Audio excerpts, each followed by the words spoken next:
আসসালামু আলাইকুম রহমতুল্লাহ বরাকাত। আজ আমি আপনাদের সামনে একটি হাদিস বলবো।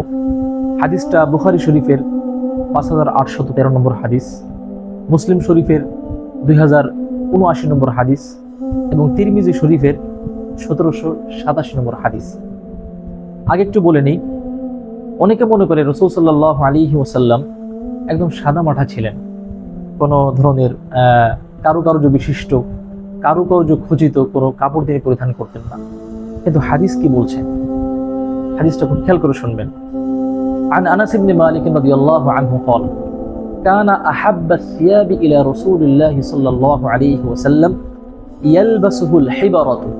অর্থাৎ নবী করিম সাল্লাল্লাহু আলাইহি ওয়াসাল্লামের যতগুলো কাপড় ছিল তন্মধ্যে তিনি হিবারতুন মানে হচ্ছে ইয়ামিনী চাদর, কারুকার্য বিশিষ্ট চাদর তিনি সবথেকে বেশি পছন্দ করতেন।